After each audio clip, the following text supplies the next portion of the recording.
At kung nakarating ka dito sa part 2 at hindi ka pa nakakapag-like, subscribe, pakipindot na lang po bilang suporta po sa aking YT. Kaya ko po ito ginagawa para din po sa inyo at para mas makilala rin po yung ating gawa pagdating po sa real carbon fiber ni Ace Honda. Wag mo na rin kalimutan pindutin lagi yung notification bell para lagi kang updated sa aking lahat po ng a-upload ng video. Ito na po yung part 2 sa paggawa po ng real carbon fiber metallic forged carbon.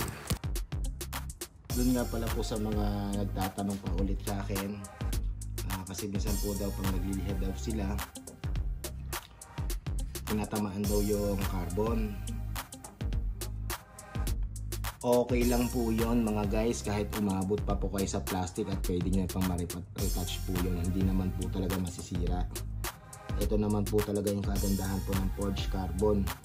Pag nadisgrasya, nagasgasan, natuklap, pwede nyo po yan retokihin. Gawa po kasi ng papatungan nyo lang po ulit yan ng forged carbon na katulad nito, at para bumalik po sa dati niya pong itsura. Ganun lang ang kagandahan po dito sa forged carbon mga guys, hindi katulad po ng mga cloth. Pag nasira na po, napakahirap na po talaga niyan, wala na pong solusyon doon. At kung magkakaroon man ng solusyon, maglalagay na lang po kayo ng panibagong cloth. Back to zero ulit po yun mga guys. Kaya doon sa mga beginners po na gumagawa ng forged carbon at nagbabalak kayo gumawa po ng mga cloth, dito muna po kayo mag-umpisa sa forged carbon. Yun lang po may bibigay ko pong advice sa inyo, para sa ganon pag naging veterans na po kayo sa paggawa po ng forged carbon, napaka basic na lang po mga guys pag kayo gumawa po ng mga cloth. At dito, ito po yung pinakamahalagang parte na po ng video natin. Yung dati, naglalagay po agad po tayo ng pan-toppings at naglalagay po agad po tayo ng resin. Dito, hindi po. Mag-a-apply muna tayo ng resin.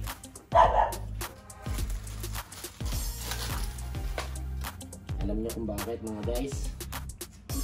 Para sa ganon, hindi po masira po yung nilatag po natin na maayos na carbon na fiber.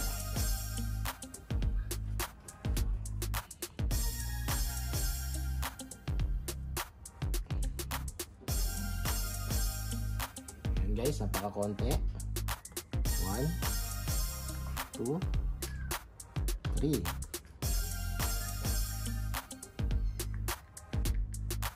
Sa paghalo nga pala po ng resin, may technique po talaga para hindi na siya bumubula. Taas baba lang po mga guys. Huwag nyo na po siyang iikot-ikot. Kasi pag iniikot-ikot nyo pa, dumadami pa po yung bubbles. Kung titaas bahaba nyo lang po yan guys, mas mapapansin nyo na napakakonti nyo lang yung bubbles nyo at pwede nyo na agad yung tayo.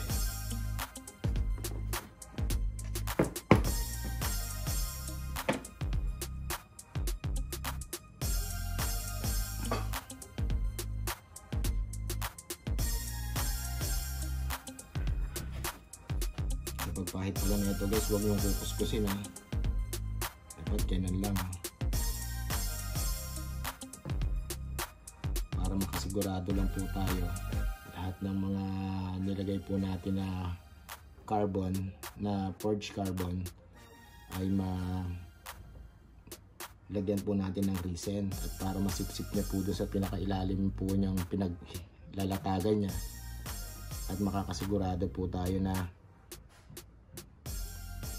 na-applyan po siya ng resin. Kasi kaya binubuhos lang po minsan po pag nagliliha po kayo, naka-experience na po kayo nun, yung parang may part na hindi na nalagyan ng resin at natutuklap po siya pag nililiha. Ito na po yung pinakamagandang solution mga guys. Binibigay ko na sa inyo ha. Step by step na po yan talaga, at hindi na po kayo niya magtatanong. Ewan ko na lang kung magtatanong pa po kayo niyan. At doon sa mga magtatanong pa, panoorin nyo na lang po ng paulit-ulit at magkakaroon naman po kayo ng idea na dyan kung paano ko po ginagawa na to. Kasi ito na po guys, talagang binigay ko na. Siguro yung iba hindi nila ito syempre ang gusto lang kasi nila, syempre sila lang talaga magaling at para hindi na makapunta po sa ibang yung magpapagawa. Ang sa akin, gusto ko kasi maibahagi rin yung mga kaalaman ko. Sa dami-dami nyo naman po talaga nagchat sa akin through message, tumatawag pa na gusto pa talaga matuto mag carbon fiber, nag-DIY sila kasi kung pagpapagawa daw sila, hindi daw nila kaya ng budget, napakamahal. Sa totoo naman po talaga, napaka-special po talaga ng carbon fiber mga guys kasi gawa po kasi ng napakahirap po naman po talaga gawin.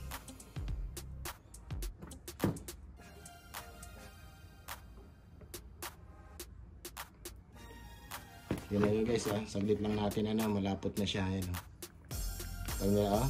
malapot na siya. Ayan po yung kaibahan po ng ordinary daw sa imported. Ayan po yan, huwag nyo na po ilagay yan, tatapon na yan. Natural lang po yan. So sa mga gumagawa po ng carbon fiber, talaga medyo may sobra. At lahat naman may sobra. Yung sobra, tinatapon na po yun. Lalo na pagdating sa pagpipintura. Pag nalagyan na po yan ng catalyst, hardener, at pag may sobra, tapon na po talaga.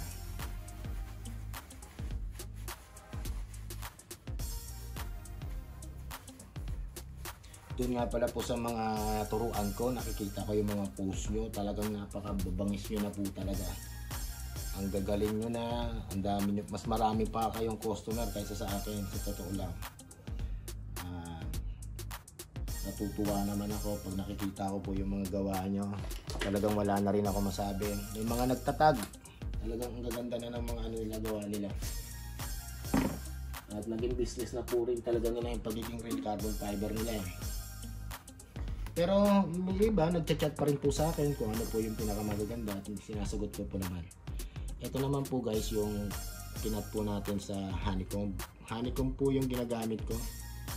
At ayun po ang nilalagay ko pong topping sa ibabaw. Sinasalansan ko rin po yan ng maayos. Hindi ko po siya binubuhos. Kasi nakikita ko po yung ganda ng ng carbon. Kung sa nilalatag lang kasi doon sa binubuhos. Kasi pag yung binubuhos parang walang direksyon. Para lang sa akin depende naman din po yan Kasi meron pa rin naman po sa akin nagpapagawa yung mga ang gusto nila yung parang rambulan na ayun po yun. Ayun yung mga yung mga carbon po na scrap. Doon sa scrap po na yon, medyo talagang mahirap po lang talaga gawin kasi gawa po kasi na napakapal na. Pero ang nangyayari pa rin bandang huli, syempre kukunin natin tamang detail po ng flarings mababawasan pa rin po kahit gaano kakapal yung ginawa natin kasi kung papabayaan nyo lang po yung ganong kakapal lang, hindi po talaga para sa akin, hindi po naman po talaga maganda na sosobrahan na po sa kapal. At gawa po kasi na nag-iiba na po yung hugis na ginagawa po ng mga carbon fiber nila. At sa totoo guys, ang pinakamahirap po talaga gawin ng carbon fiber yung manipis. Kasi yung manipis po detalyado Kuwang-kuwa niya po yung pinakatamang hugis po ng flarings. Kasi dati nagawa na rin po ako guys ng ganon. Iniba ko na lang po yung strategy sa paggagawa na ito. Gawa rin po talaga ako ng sarili conversion sa paggagawa na ito. Siyempre kanya-kanya naman po yan ano mga gumagawa Siyempre ang masusunod pa rin naman dyan yung kagustuhan ng customer natin. Pero siyempre dahil tayo ang gumagawa, magbibigay pa rin po tayo ng idea doon sa pinakamaganda po ng carbon na ginagawa po natin. Pero kasi kung ang customer ay yun ang gusto talaga, siyempre wala tayong magagawa doon. Yun ang masusunod. At ito lang po talaga ang masasabi ko mga guys, dun sa lahat po ng manonood po ng aking video. Wag nyo po siyang i-skip. Wag mo po siyang ipapass forward. Pakinggan nyo po mula una hanggang huli ang lahat po ng aking mga sinabi. At pakikinggan nyo po ng maayos para hindi na po kayo tanungan-tanong. Kasi karamihan po naman po sa gumagawa po ng red carbon fiber, actual ginagawa na po nila, tapos bigla pong magkakaroon sila ng problema, magchat-chat, magtatanong ulit. Ito na po guys, hindi na po ako magre-reply sa mga katanungan nyo pag gumagawa na po kayo ng carbon fiber. Dahil nandito na po lahat, sinabi ko na ang lahat po ng strategy, diskarte, technique ng mga ginagawa ko pagdating po sa real carbon fiber. Para lang matuto lang po kayo. Siyempre bilang suporta lang naman po sa aking fixed test, sa aking suporta lang po sa aking video, sa aking Facebook page, at lalong lalo na rin po sa aking YouTube channel. Huwag nyo kalimutan mag-like, follow nyo po ako sa aking page. Siyempre huwag nyo pong kakalimutan mag-subscribe. Kung sinipag-sipag naman po kayo, siyempre share nyo na rin aking video para sa gano'n mas marami po pong matuto. Mas ibahagi pa po natin pa sa iba yung ating kaalaman sa lahat po ng mga gustong matuto po sa paggawa po ng red carbon fiber. Kaya lang yun lang naman ang dahilan. Sa totoo guys, wala tayong sahod dito guys pero binabahagi natin ang ating kaalaman. Kasi sa totoo talaga, kahit gabi na may mga nagchat-chat na ganito ganyan, at medyo nakakapagod din pala, no? Kasi yung una, nagsabi po ako sa aking video na i-guide ko po kayo. Totoo talaga guys, napakahirap kung 10 kayo sa isang araw na re-replyan ko. Medyo nakakapagod din po talaga. Kaya ito na, ibinigay ko na po sa inyo. Kung hindi nyo ito mapapanood at kung mag-skip po kayo dito sa aking video, meron kayo malalagpasan ng pinakamahalagang detalye. Pasensya na po mga guys kasi ito na nga po binigahagi ko na po sa inyo kung paano po gumawa ng real carbon fiber step by step.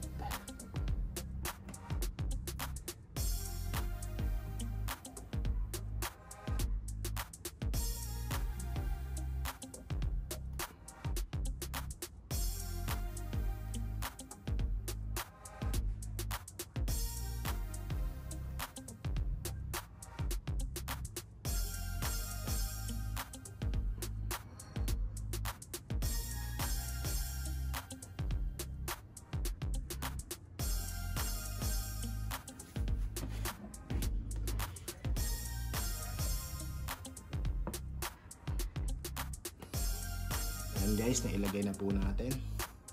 At ganun pa rin ang gagawin natin. Tatapik-tapikin natin.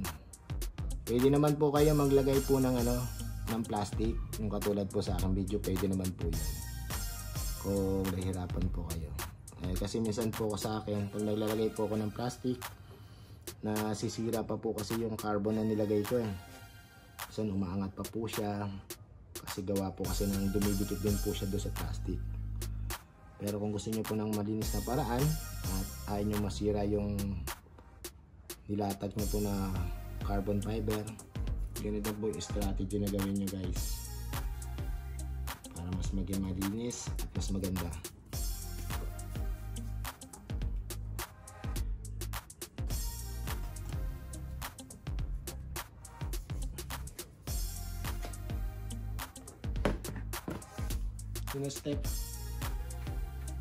Sunod na step, gagawin po natin, punta ulit po tayo ng resin, panibagong baso na naman. Konti lang po guys, huwag nyo damihan. At ang gagamitin natin, yung imported. 1, 2, 3. Ito yun. Mix nyo lang ng up and down. Mag-iiba po ang kulay niyan. Doon nga pala po sa nakabili po ng resin, at mag-try muna po kayo mag-mix, at kung namuti siya, huwag nyo na po ituloy kasi isa lang po lalabasan ng palpak. Yung puti na yon, namumuti-muti siya, yung parang maputla. Ang nangyayari po doon, matagal po talaga siya matuyo yung hardener, yung sa resin, napakatagal. At pag natuyo naman po yon, hindi po siya matibay. Gawa po kasi ng nagiging flexible po siya, at isa pa, hindi po siya malinaw, malabo po siya. Kaya para hindi po madoble-doble po yung trabaho nyo, mag-try muna po kayo sa konting resin at magpatak po kayo ng hardener. Pero kung imported naman po ang bibili nyo, natural, legit po yon. Kasi pag dilaw po ang nabili nyo po na hardener, pwede nyo naman po yung gamitin kahit saan. Hindi katulad po ng ginagawa ko na ganito. Ito naman po kasi ina-explain ko sa inyo bawat isa-isa.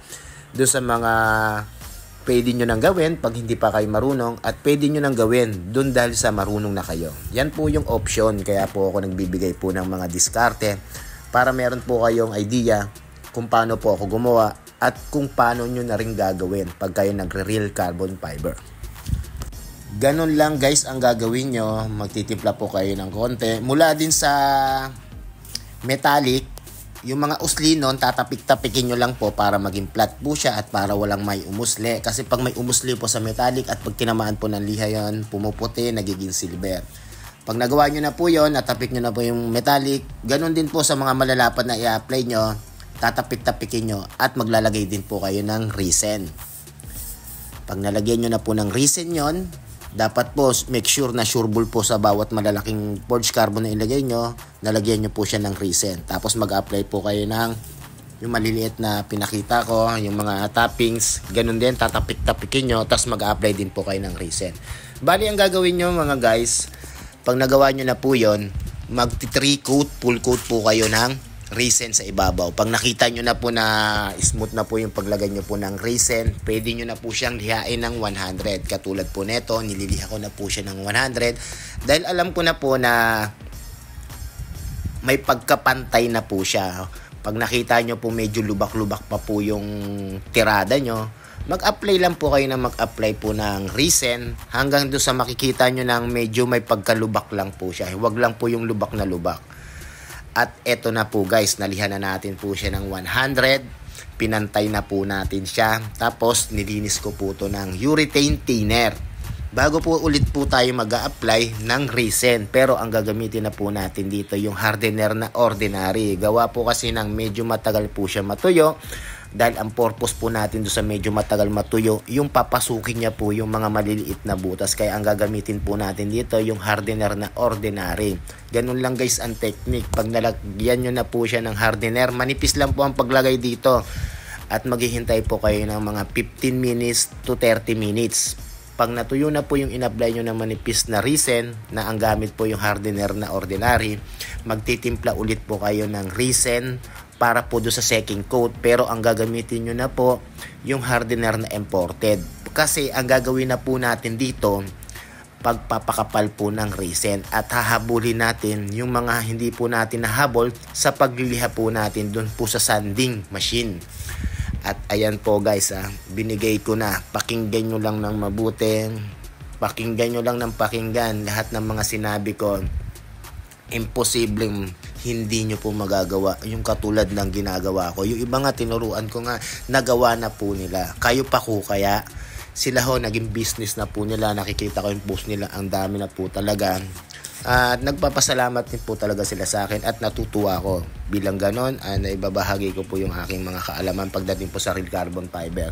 Sa paint din po at nagtuturo rin po kung paano yung mga strategy yung ginagawa ko at yung mga gamit kong gamit na pintura. Katulad po sa dating po sa top coat, ang gamit ko nga pala K92 333. Baka naman K92 sa sobrang dami ko nang ginamit dyan.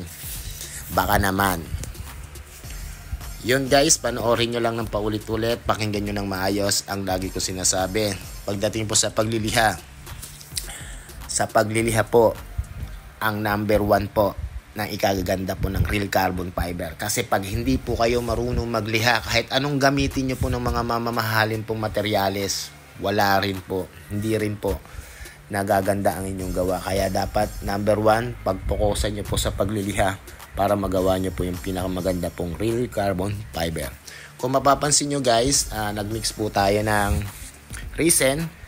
Ang gamit po natin yung hardener na ordinary at pinatagal pa po natin yan ng 1 minute bago ko po siya i-apply. Kasi ganoon po talaga pag ordinary po ang gamit nyo, medyo matagal po talaga siya matuyo. Hindi katulad po ng imported. Nakita nyo naman, pag halo ko lang tapos sabay pina-apply ko na. Kasi alam ko, ilang seconds lang po talaga yon matutuyo na. Ayun naman ang kagagandahan po guys ng imported. Kasi magpapakapal na po tayo sa pag-a-apply. Hindi na po siya lalawa po sa gilid. Yun po. At sa pag-a-apply naman po ng resin na may hardener na ordinary, katulad po ng ganyan, pinapahid ko. Kung makikita nyo, madiin po yung pahid ko kasi ang purpose ko po talaga na mapasok po yung mga maliliit na butas. At pag alam ko na pasukan na po yan, patutuyuin ko po ulit yan na mga 30 minutes. Pag natuyo na po siya, i-heat gun ko kasi katulad po ng ngayon, gabi na, kailangan po talaga ng resin, makadama po siya ng init. Para sa ganon, lumiliwanag po yung pinaka-resin po niya. Kasi pag nalalamigan po yung resin at natuyo po siya ng malamig, medyo malabo po siya. Yun po guys, mga technique din po yun para hindi po kayo magulat pag gumawa kayo malabo man yung ginawa nyo po na resin. Ito na po, binabahagi ko, kailangan po ng resin yung medyo po mainit para po maging maliwanag po siya, maging kristal. Tapos pag nagawa nyo na po yung resin, mag-apply po kayo ng papakapal. Ang kagandahan po ng imported, hindi na po siya lumalawa po doon sa mga gilid po niya, hindi na siya tututulo. Kasi gawa po kasi ng pagpahid nyo ng ganon, mga ilang minutes na tuyo na. Bago po siya lumawa, matutuyo na siya. Ayan po guys, at nag-apply po tayo. Pinapadamo natin yung init dun sa resin kasi gawa po ng gabi na. Sana kung halimbawa gagawa po kayo nito, kahit umuulan o gabi na, malamig yung panahon, basta meron kayong heat gun, makagawa naman po kayo kahit anong oras. Basta meron po kayong heat gun para po iniintan nyo po yung ginagawa nyo pong resin na carbon fiber. Yan po guys, katulad po niya, nakita nyo, hinit gun po natin. Ito po yung tira na in-apply po natin, yung gamit po natin, yung hardener na ordinary. Tingnan nyo po, sa tagal na po nun, basa po rin siya. Kung in-apply po natin po yan guys ng makapal, sigurado lalawa lang po yung resin at masasayang gawa po kasi ng matagal po talaga siya matuyo. At dito guys, magpapakapal na po tayo. Inuulit-ulit ko lang po yung halos yung mga sinasabi ko para maintindihan nyo po. Ang gagamitin naman po natin dito, hardener po na imported. Mapapansin nyo po guys, kung ilang drops lang po ang ilalagay po natin sa kalahating baso po ng 3 ounce na baso. Dapat po may mga baso po kayo dyan at saka po yung panghalo. Katulad po ng popsicle stick na gamit ko po. Yan, bali po 4 na drops lang po ang ginawa ko po. At sa paghalo, talaga naman pong ito na final. Dapat po wala po siyang bubbles. Ayan lang po ang technique sa paghahalo po ng resin. Taas babalong po, wag nyo na po siyang paikot-ikutin kasi mas dumadami pa po yung pinaka-bubbles po niya. At pag nagawa nyo na po yan sa paghahalo, i-apply nyo na po siya po agad. Kasi kung hindi pa po kayo talaga sanay na pag-a-apply po ng resin ng mabilis, dapat po masanay po kayo. Pag-aralan nyo po sa pag-a-apply kasi gawa po kasi doon tumatagal yung pagtatrabaho po pagdating po sa real carbon fiber. Yan, sinasabi ko na po yung mga mas mabibilis po na paraan para hindi na po kayo mahirapan pagdating po sa pagliliha. At sa pag-a-apply naman po ng resin na po, pinaka-final na po to, last coat na po ang gagawin po natin dito. Gumamit lang po kayo ng panibago pong brush. Huwag nyo na pong gamitin yung mga una kasi baka meron po yung mga tinga-tinga na natira po na resin doon sa brush at mahahawa pa po doon sa i-apply nyo sa last coat nyo po ng resin. Para sa ganon, maging perfect na po pag kayo na nagliha. Sa pag-apply nga pala po nito mga guys, make sure po na makikita nyo po na makinis po yung pagpahid nyo po ng resin. Pag nagawa nyo na po ng makinis po yon, hihintay na lang po kayo doon ng mga 15 to 30 minutes. At doon nga sa pala nagtatanong din nga pala po sa akin, dahil po napakatagal daw po matuyo daw ng resin nila.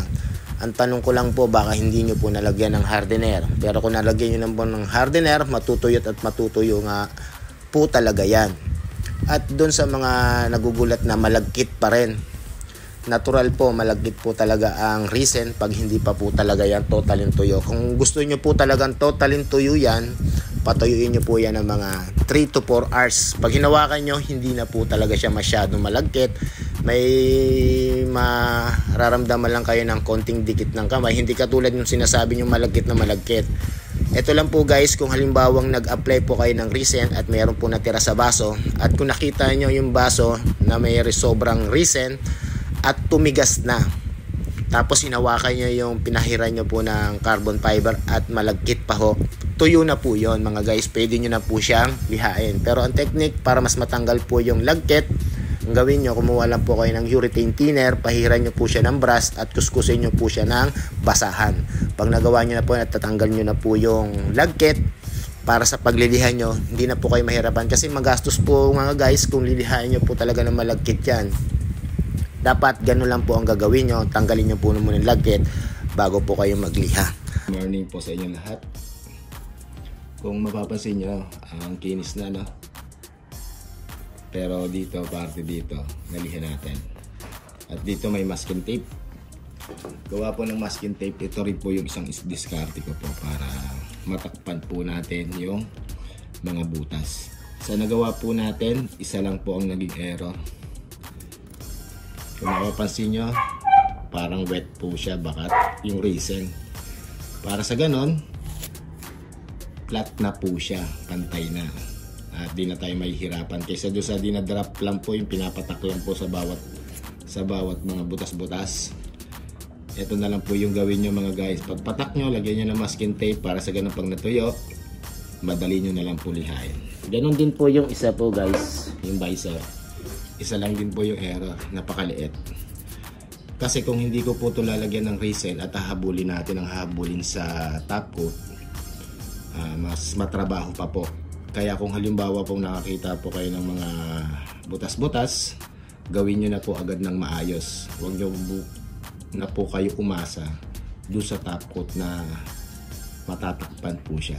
Doon sa mga maliliit, kayang-kaya po. Paano po mga malalalim katulad po nito? Yan guys, makinis na.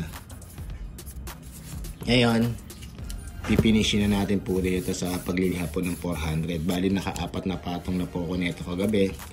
At sigurado at kinabukasan tuyo na. Ganun lang po ang ginagawa ko pag may hinahabol akong gawa katulad po nito, kasi meron pa po itong laban motor show sa October 12. At ito guys yung ginawa natin do sa Negros Occidental. Ito po yung kanya, at ito naman po doon sa isa po na nagbagawa rin, taga Negros Occidental din po. Sa pagliliha nga pala po mga guys, dapat meron po kayong ganito. Pag ganito po kayo, magliliha muna kayo ng 100. Sa pagliha nyo ng 100 at napantay nyo na po siya sa 100, gumamit din po kayo dito sa parte dito na matigas para sa ganun. Ito muna po ang unahin nyo sa 100 para makuha nyo po yung pinakapantay po ng flarings. Pag nakuha nyo na po yon, magliliha po kayo ng 240. Pag nakaliha na po kayo ng 240, mag-apply po kayo ng resin ng manipis. Tapos magpatong po kayo doon sa pangalawa po ng resin na ang gagamitin nyo po ay yung imported. Doon sa unang patong po, dapat hindi po siya imported, yung ordinary lang po. Pag napatungan nyo na po siya ng manipis doon sa ordinary na hardener, pag natuyo po yon, papatong po kayo doon sa pangalawa na resin na ang gamit naman ay yung imported. Pag nagawa nyo na po yon, magliha po ulit po kayo doon ng 100. Pag nalihan nyo na po ng 100, papantayin nyo po siya sa 120.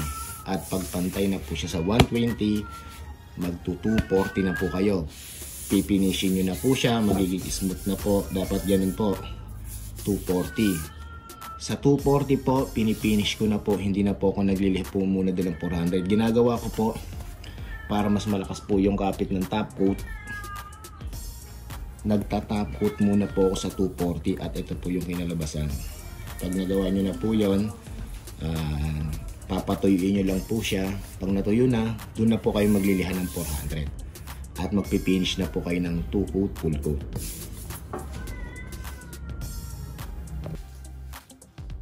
At ito na po guys, pa tayo nag-finish na po tayo. Nalihan na po natin siya ng 400 ng final.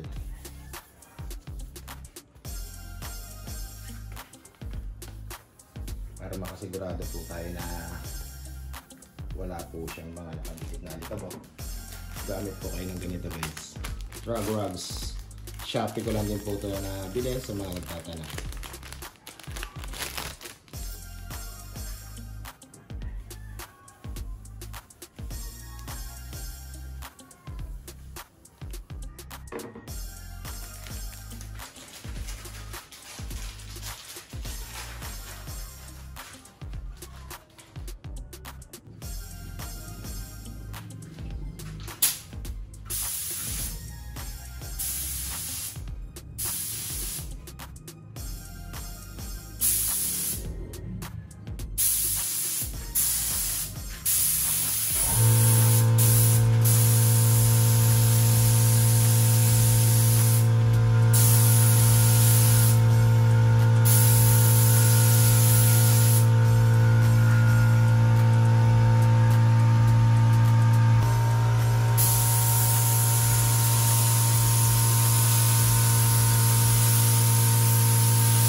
At ito na po guys, yung finish ng ating project. Kay boss nga pala to, taga Negros Occidental. Shoutout nga pala po sa iyo boss. Maraming po salamat. Lalong-lalo na kay Bruce. Siya po ay nakasubscribe po sa akin at nakita niya po yung aking mga gawa at nagpagawa po sila po sa akin dito mismo. Bali pangalawang beses na po ito pagawa. At ito na po guys, yung ating katapusan. Doon nga pala sa lahat po ng mga nakapanood po ng aking video. Abangan nyo po yung part 2 doon sa metallic forged carbon with flicks na kulay red. Doon sa visor po ng Suzuki Raider FI. Kita-kits na lang po tayo mga guys sa part 2 po na actual tutorial po natin. Wag nyo kakalimutan po mag-like at mag-subscribe. Siyempre, pakipindot na rin po yung notification bell para updated po kayo sa lahat ng aking i-upload. Muli, maraming po salamat. Kita-kits na lang ulit tayo next carbon. Bye-bye!